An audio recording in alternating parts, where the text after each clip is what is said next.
Welcome back in. Well, as Bob Dylan once sang, the times they are changing, and so are the leaves and the seasons. And what about that change being a part of our lives? How do we can adjust that in terms of Monday motivation? Leadership trainer, author, public speaker, Pete Blank joins us with that. Good to have you with us. And what am I wearing today, Mike? You're wearing your fall season shirt. Thank you. I break this out in October when the temps get a little bit lower and a few leaves start falling. I'm like, I can finally break out the fall colors. Now, let me tell you something real quick. You know that I am a trainer at the Personnel Board of Jefferson County. That's correct, yes. I do a change management class that takes 3 hours to go over all the aspects of change. Okay. How much time do we have? You got like 2 minutes left. Okay. So where do you want to start?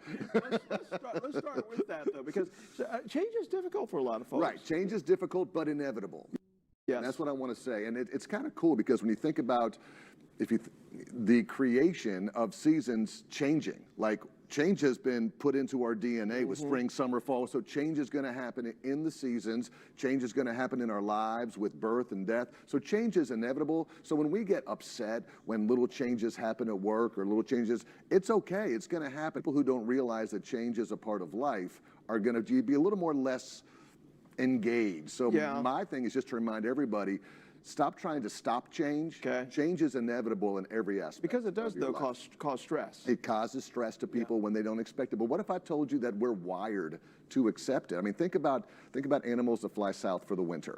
They know that change is coming, so they have to do that.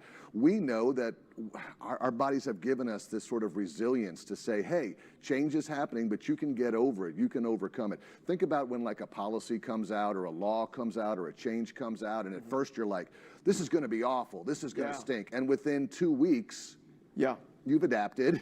You've moved on. You know, it just And I was going to say, sometimes that change at first, you know, we don't like it, but then after a while, we're like, man, I'm glad that we had that. I'm glad that we did that. Yeah. I'm glad. So that's the payoff, I would think. Yeah, and we're talking about small changes too, because every small thing you do and a change in your life can have a big impact. So when you see, you know, one leaf fall, you may go, that's not a big deal. But when all the leaves start falling, then you've got to start raking your yard and all that. So it's the same thing. One small leaf can have an impact, but when you start making major changes, that's where you're like, well, I've got to adapt and make some changes. So change is happening, change is here.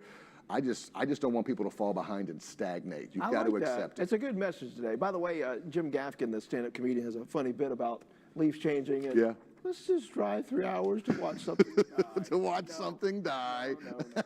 Oh, real quick. No, I've got a quote. Please, quit. The measure of intelligence is the ability to change. Albert Einstein. Nice. How about that? Nice. The measure of you'll be smarter if you learn to change, Mike. That's a great way to finish. Okay, buddy. Right now, we're going to change gears and go to the kitchen. Nicely done.